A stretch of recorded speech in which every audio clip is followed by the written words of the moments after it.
আমার ছোট ভাই মানসিকভাবে অসুস্থ ছিল, সেটাকে আবার অনেকেই পাগল বলে থাকে। আমি যখন আমার ছোট ভাইকে ডাক্তারের কাছে নিয়ে গেলাম, ডাক্তার বলল ও যেভাবে চলতে চায় আর ও যা আবদার করে তা পূরণ করতে হবে, না হলে ও আরও মানসিকভাবে অসুস্থ হয়ে যাবে। তখন তাকে আর চিকিৎসা করে কোনো লাভ হবে না। তারপর আমার ডাক্তারের পরামর্শে আমার ছোট ভাইয়ের সকল কথাই আমি রাখতাম। সে যদি বলতো আপু আমি এখন ঘুরতে যাব, তখন আমি তাকে ঘুরতে নিয়ে যেতাম। যদি বলতো আমি নতুন পোশাক কিনব, তাও এনে দিতাম। কিন্তু একদিন রাতে সে আমার কাছে যা চেয়ে বসল, তাতে আমি অবাক হয়ে গেলাম। কিন্তু পরক্ষণেই ডাক্তারের কথা মনে পড়ে গেল। আমার ভাই তো সুস্থ নয়, তার প্রতিটি কথা রাখা উচিত যদি তাকে সুস্থ করতে চাই। কিন্তু সে এখন যা চাইল সেটা কিভাবে সম্ভব? বন্ধুরা, সেদিন আমার ভাই কি চেয়েছিল তা জানতে ভিডিওটি শেষ পর্যন্ত দেখতে থাকুন। আমি কথা দিচ্ছি আজকের গল্পটি খুবই মজাদার হতে চলেছে, তাই গল্পটি পুরোপুরি শুনবে, তা না হলে কিছুই বুঝতে পারবে না। এবার চলো মূল গল্পটি শুরু করি। আমি শায়লা। অনার্স তৃতীয় বর্ষে পড়াকালীন আমার পৃথিবীটা হঠাৎ করেই যেন থেমে গিয়েছিল। আর আমার ছোট ভাই শাওন, যে সবেমাত্র কলেজের গণ্ডিতে পা রেখেছিল, আর পৃথিবীটাও যেন ওলটপালট হয়ে গেল। আমাদের পরিবারে তখন আমরা তিনজন, বাবা, আমি আর আমার আদরের ছোট ভাই শাওন। শাওন ছিল আমার চোখের মণি, অসম্ভব নম্র, ভদ্র আর শান্ত স্বভাবের ছেলে। পড়াশোনায়ও ছিল দারুণ মেধাবী। আমার স্বপ্ন ছিল একটাই, ভাইকে মানুষের মতো মানুষ করে গড়ে তোলা, ওর সব স্বপ্ন পূরণ করা। কিন্তু মা মারা যাওয়ার পর আমার নিজের স্বপ্নগুলো ফিকে হয়ে গেল। আমি পড়াশোনা ছেড়ে দিলাম। বাবা অনেক বোঝানোর চেষ্টা করেছিলেন, কিন্তু আমার মন সায় দেয়নি। আমার তখন একমাত্র লক্ষ্য ছিল শাওন আর বাবাকে আগলে রাখা। কিন্তু আমি যা ভেবেছিলাম বাস্তবতা ছিল তার চেয়ে অনেক কঠিন। মায়ের মৃত্যুর পর থেকেই শাওনের মধ্যে কিছু অদ্ভুত পরিবর্তন লক্ষ্য করতে শুরু করি। যেই ভাইটা আমার সাথে বন্ধুর মতো মিশত, সেই এখন খিটখিটে মেজাজে কথা বলে, প্রায় রেগে যায়। কলেজে যাওয়ার কথা বললেই বাহানা খুঁজে, ঠিকমতো খাওয়া দাওয়া করে না। আমি ভালো করে কিছু বলতে গেলেও তার তীক্ষ্ণ উত্তর আমাকে অবাক করে দিত। একদিন রাতে দেখি শাওনের ঘরে লাইট জ্বলছে। দরজায় নক করতেই ভিতর থেকে রাগী গলায় বলে উঠল, কে? আমি শান্ত স্বরে বললাম, শাওন, আমি তোমার আপু, এখনো ঘুমাসনি? সে দরজা না খুলে বলল, ঘুম আসছে না, তুমি যাও তো এখান থেকে। তারই আচরণে আমি ভীষণ কষ্ট পেলাম। মা বেঁচে থাকতে তো শাওন এমন ছিল না। মায়ের শোক কি তাকে এতটা পাথর করে দিয়েছে? দিনগুলো গড়াতে লাগল, আর শাওনের অবস্থা আরও খারাপ হতে থাকল। সে নিজের যত্ন নেওয়া প্রায় ছিঁড়েই দিল। দিনের পর দিন একই পোশাকে কাটায়, ঠিকমতো গোসল করে না। তার উজ্জ্বল চেহারাটা কেমন যেন ফ্যাকাশে, আর চুলগুলো উস্কো খুস্কো হয়ে গেল। বাবা সারাদিন অফিসের কাজে বাইরে থাকতেন, কিন্তু বাড়ি ফিরেছিলেন। এই অবস্থা দেখে তার কপালেও চিন্তার ভাঁজ পড়ল। একদিন বাবা আমাকে ডেকে বললেন, শায়লা, দেখছিস শাওনের কি অবস্থা হয়েছে? ছেলেটা তো নিজের চুল পর্যন্ত কাটছে না। ওর দিকে তাকালে আমার ভয় লাগে। ওকে দেখে মনে হচ্ছে ও যেন অন্য কোনো জগতে দাস করছে। বাবার কথা শুনে আমার ভেতরটা কেঁপে উঠল।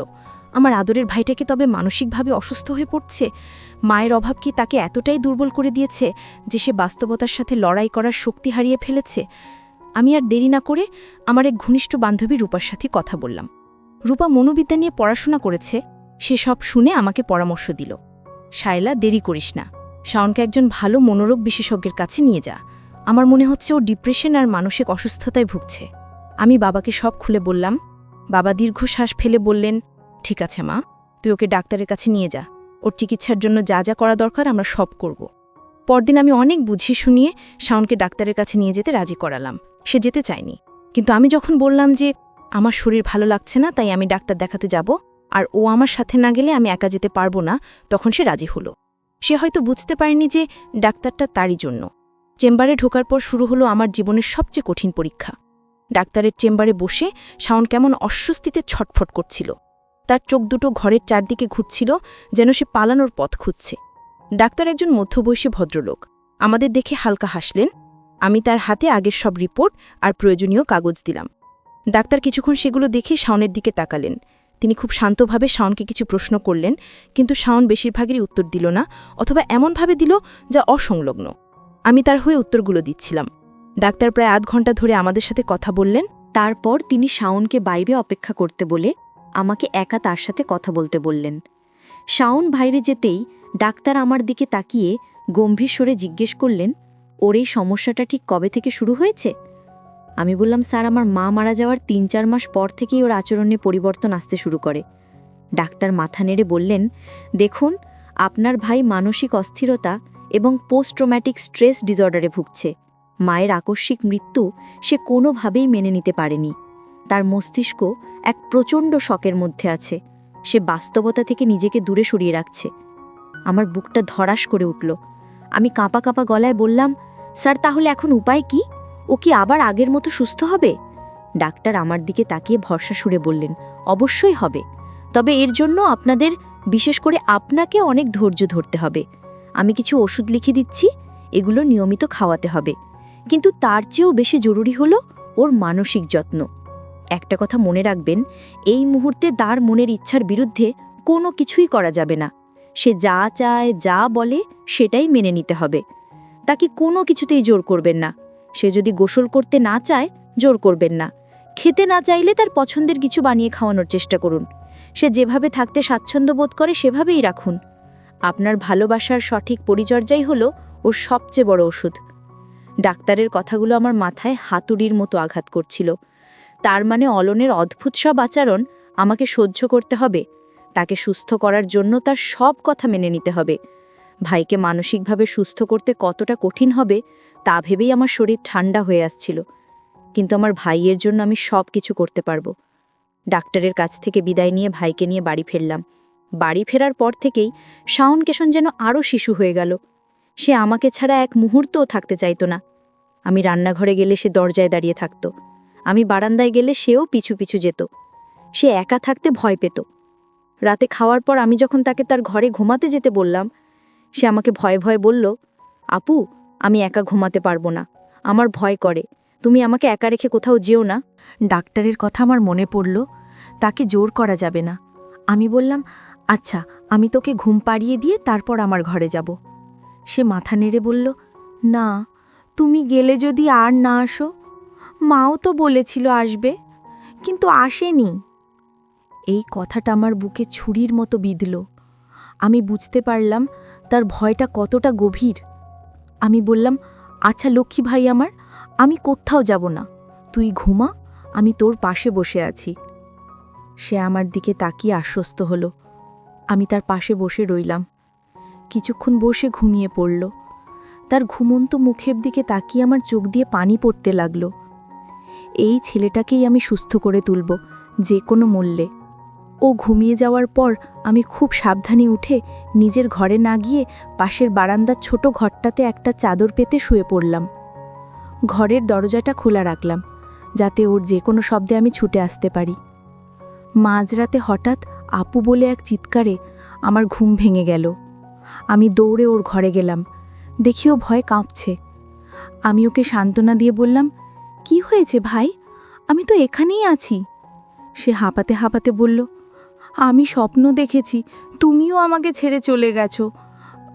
আমার সাথে একটু গল্প করো আপু, তাহলে আমার ভয় করবে না। আমি আর কোনো কথা না বাড়িয়ে তার পাশে বসলাম। ডাক্তারের নির্দেশেই এখন আমার কাছে সবচেয়ে বড়। আমি বললাম, আচ্ছা আয়, তোকে আজ ছোটবেলার গল্প শোনাই। আমি গল্প বলতে শুরু করলাম। এক সময় গল্প শুনতে শুনতে সে ঘুমিয়ে পড়ল। আমি মনে মনে প্রতিজ্ঞা করলাম, এই লড়াইটা আমাকে জিততেই হবে। দিন যত যাচ্ছিল, শাওনের অবস্থা ততই অদ্ভুত মোড় নিচ্ছিল। ডাক্তারের দেওয়া ঔষধ আমি নিয়মিত ওকে খাইয়ে যাচ্ছিলাম, কিন্তু তার মানসিক অবস্থার কোনো উন্নতি হচ্ছিল না, বরং তার আচরণগুলো আরও জটিল হচ্ছিল। সেই এখন আমার ওপর পুরোপুরি নির্ভরশীল হয়ে পড়েছিল। একদিন সকালে আমি তাকে ডাকতে গিয়ে দেখি সে বিছানায় বসে কাঁদছে। আমি ছুটে গিয়ে বললাম, কি হয়েছে রে শাওন, কাঁদছিস কেন? সে মাথা চেপে ধরে বলল, আপু, মাথায় খুব চাপ লাগছে, মাথায় অস্বস্তি লাগছে। আমার মনে হলো হয়তো ওষুধের পার্শ্ব প্রতিক্রিয়ার কারণে এমন হচ্ছে। আমি তাড়াতাড়ি করে একটু বাম আর তেল মিশিয়ে নিয়ে ওর মাথায় মালিশ করে দিতে লাগলাম। আমি জিজ্ঞেস করলাম, এখন কি ব্যথাটা একটু কমেছে ভাই? সে আমার দিকে তাকিয়ে খুব কষ্ট নিয়ে বলল, ব্যথা চলে গেছে। তার অদ্ভুত আবদারগুলো দিন দিন বাড়ছিল। সে নিজে হাতে ভাত খেতে চাইতো না, আমাকে চামচ দিয়ে খাইয়ে দিতে হতো। কখনো কখনো বাচ্চাদের মতো ভাত মেখে গোল করে মুখে তুলে দিতে হতো। পাড়ার লোকেরা, আত্মীয় স্বজনরা এসব দেখে কানাঘুষা করত। কেউ বলতো ভাইকে বেশি অস্কারা দিয়ে মাথায় তুলেছে শায়লা, কেউ বলতো ছেলেটা মানসিকভাবে ভীষণ দুর্বল হয়ে পড়েছে। আমি কারো কথায় কান দিতাম না। আমার একমাত্র লক্ষ্য ছিল শাওনকে সুস্থ করে তোলা। একদিন দুপুরে বাবা অফিস থেকে ফিরে দেখেন আমি শাওনকে ভাত খাইয়ে দিচ্ছি, আর শাওন আমার দিকে এক দৃষ্টে তাকিয়ে আছে। বাবা দীর্ঘশ্বাস ফেলে নিজের ঘরে চলে গেলেন। রাতে তিনি আমাকে ডেকে বললেন, মা, আমি জানি তুই খুব কষ্ট করছিস, কিন্তু এভাবে আর কতদিন চলবে? ওর কি কোনো উন্নতি হচ্ছে? আমি বাবাকে ডাক্তারের কথাগুলো আবার মনে করিয়ে দিলাম। বললাম, বাবা, ডাক্তার বলেছেন ধৈর্য ধরতে। ওর ভেতরের ক্ষতটা অনেক গভীর, সারতে সময় লাগবে। সবচেয়ে কঠিন পরীক্ষাটা হতো রাতে। শাওন কিছুতে আমাকে তার ঘর ছেড়ে যেতে দিত না। সে বলতো, আপু, তুমি কাছে না থাকলে আমার খুব ভয় করে। মনে হয় যেন আমি একদম একা হয়ে গেছি। মায়ের কথা ভেবে অনেক কষ্ট হয়। তুমি তো আমার মায়ের মতো, তাহলে কেন তুমি আমাকে একা রেখে যাও? তার মুখে মায়ের মতো কথাটা শুনে আমার মনের ভেতরটা কেঁপে উঠত। আমি জানতাম সে তার মাকে আমার মধ্যে খুঁজছে। আমি তারই ভ্রম ভাঙতে চাইতাম না, কারণ ডাক্তার বলেছেন তাকে কোনোভাবেই মানসিক আঘাত দেওয়া যাবে না। আমি বললাম, আচ্ছা ভাই, আমি তোকে ছেড়ে কোথাও যাব না। আজ থেকে আমি এই ঘরের সোফাতে ঘুমাবো, তাহলে তো তুই আমাকে দেখতে পাবি। আমার কথা শুনে তার মুখটা উজ্জ্বল হয়ে গেল। সেদিন থেকে আমি তার ঘরের সোফাতে ঘুমানো শুরু করলাম। এতে আমার নিজের কোনো ব্যক্তিগত জীবন রইল না। আমার রাতগুলো কাটত বিনিদ্রায় শাওনের ঘুমের শব্দ শুনে, আর তার দিকে তাক থেকে। কখন সে আবার চিৎকার করে উঠে, এই ভয়ে আমি ঘুমাতেও পারতাম না। তার এই আচরণগুলো আমাকে মাঝে মাঝে খুব ক্লান্ত করে দিত, কিন্তু তার হাসি মুখটা দেখলে আমার সব কষ্ট দূর হয়ে যেত। আমি শুধু সেই দিনটার অপেক্ষায় ছিলাম, যেই দিন আমার ভাইটা আবার আগের মতো স্বাভাবিক হয়ে বলবে, আপু, চল কলেজে যাই। মাস গড়াতে লাগলো। শাওনের অবস্থার যেন কোনো নির্দিষ্ট গতিপথ ছিল না। কখনো মনে হতো সে একটু ভালো আছে, আবার পরক্ষণেই তার অবস্থা আগের চেয়েও খারাপ হয়ে যেত। তার পৃথিবীটা যেন আমার মধ্যেই সীমাবদ্ধ হয়ে গিয়েছিল। আমি ছাড়া সে আর কাউকে চিনত না, কারোর সাথে কথা বলতো না। বাবাও তার সাথে কথা বলার চেষ্টা করে ব্যর্থ হতেন। একদিন ঘটল এক অদ্ভুত ঘটনা। আমি রান্না করছিলাম, শাওন রান্নাঘরের দরজায় দাঁড়িয়েছিল, যেমন সে প্রতিদিন থাকে। হঠাৎ সে বলে উঠল, আপু, তোমার কষ্ট হচ্ছে তাই না? আমি অবাক হয়ে তার দিকে তাকালাম।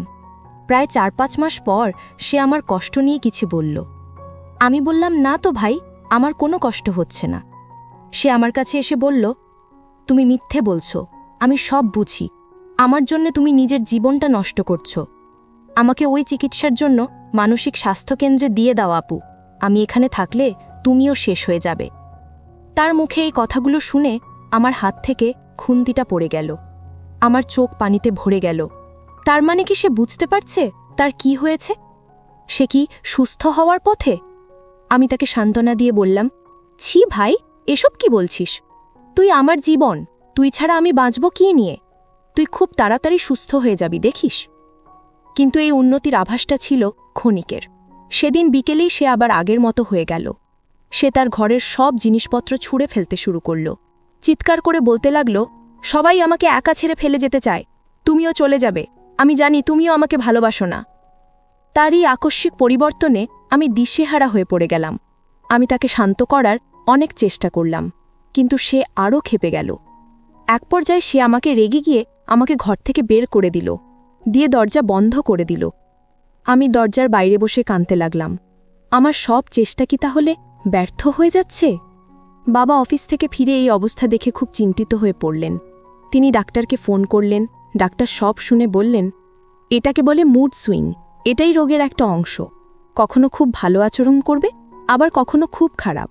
আপনারা ধৈর্য হারাবেন না, ওকে ওর মতো থাকতে দিন, কিছুক্ষণ পর ও নিজে থেকে শান্ত হয়ে যাবে। ডাক্তারের কথা সত্যি হলো। প্রায় ঘণ্টাখানেক পর শাওন নিজেই দরজা খুলল। তার চোখ দুটো লাল, চুলগুলো এলোমেলো। সে আমার দিকে তাকিয়ে কিছু বলল না, শুধু ফ্লোরে বসে কাঁদতে শুরু করল। আমি তার পাশে গিয়ে বসলাম, আর সে আমার দিকে তাকিয়ে বাচ্চাদের মতো কাঁদতে লাগল। এই ঘটনার পর আমি বুঝলাম লড়াইটা এখনও শেষ হয়নি। তবে সেদিন সকালে তার বলা কথাগুলো আমার মনে একটা ক্ষীণ আশার আলো জ্বালিয়েছিল। সে সম্পূর্ণ অচেতন নয়, তার মনের ভেতরের আসল শ্রাবণটা এখনও বেঁচে আছে। সে লড়াই করছে নিজের অসুস্থতার সাথে, তার ভয়ের সাথে। আমি আমার সেবা আর যত্ন দ্বিগুণ করে দিলাম। আমি তার সাথে তার ছোটবেলার অ্যালবাম দেখতাম, তার পছন্দের লেখকদের বই পড়ে শোনাতাম, তার প্রিয় গানগুলো হালকা ভলিউমে চালিয়ে রাখতাম। আমি চাইতাম তার পুরনো স্মৃতিগুলো জেগে উঠুক, সে যেন তার হারিয়ে যাওয়া সত্তাটাকে খুঁজে পায়। একদিন দুপুরে আমি তার প্রিয় লেখকের একটা গল্পের বই থেকে পড়ে শোনাচ্ছিলাম। গল্পটা ছিল দুই ভাই বোনের ভালোবাসার। গল্পটা শুনতে শুনতে হঠাৎ সে আমার দিকে তাকালো। তার চোখে কোনো শূন্যতা ছিল না কোনো ভয়। সেই দৃষ্টিটা ছিল আমার সেই পুরনো ভাইয়ের দৃষ্টি। সে খুব শান্তভাবে বলল, আপু। আমি চমকে উঠে বললাম, হ্যাঁ ভাই, বল। সে আর কিছু বলল না, শুধু আমার দিকে তাকিয়ে রইল কয়েক সেকেন্ড। তারপর আবার তার দৃষ্টিটা ঝাপসা হয়ে গেল। সে আবার তার নিজের জগতে হারিয়ে গেল। কিন্তু ওই কয়েক সেকেন্ডের চাহনি আর ওই একটা ডাক আমার মনের ভেতরটা কাঁপিয়ে দিয়ে গেল। আমি বুঝতে পারলাম আমার ভাই ফিরে আসছে, খুব তাড়াতাড়ি সে আমার কাছে ফিরে আসবে। এই বিশ্বাসটুকু নিয়েই আমি আমার লড়াই চালিয়ে যাওয়ার নতুন শক্তি পেলাম। সেই দিনের পর থেকে আমি আরও বেশি আশাবাদী হয়ে উঠলাম। আমি লক্ষ্য করলাম শাওনের মধ্যে সূক্ষ্ম কিছু পরিবর্তন আসছে। সে এখন আর আগের মতো সারাক্ষণ আমাকে চোখে চোখে রাখে না। মাঝে মাঝে বারান্দায় গিয়ে একা একা আকাশ দেখে। তার ওষুধে অরুচিটাও কমে এসেছে। আমি দিলে চুপচাপ খেয়ে নেয়। তার চিৎকার করা বা জিনিসপত্র ঝোড়াঝুড়ি করাও প্রায় বন্ধ হয়ে গেছে। আমি আমার রুটিন বদলাইনি, আগের মতোই তার যত্ন নিতাম, তার সাথে সময় কাটাতাম। কিন্তু এখন আমি তার সাথে ভবিষ্যতের গল্প করতাম। তাকে বলতাম সে সুস্থ হয়ে গেলে আমরা দুজন মিলে পাহাড়ে বেড়াতে যাব, তার পছন্দের লেখকের নতুন বইটা কিনে আনব, তার বন্ধুদের সাথে দেখা করতে যাব। সে চুপ করে শুনত, কোনো প্রতিক্রিয়া দেখাতো না। কিন্তু আমি জানতাম আমার কথাগুলো তার মনের গভীরে কোথাও না কোথাও পৌঁছচ্ছে। অবশেষে সেই দিনটা এলো। সেদিন ছিল শুক্রবার। সকাল থেকে আকাশটা খুব সুন্দর আর পরিষ্কার ছিল। আমি শাওনের জন্য নাস্তা বানিয়ে তার ঘরে গিয়ে দেখি সে বিছানায় নেই। আমার মনটা ধক করে উঠল।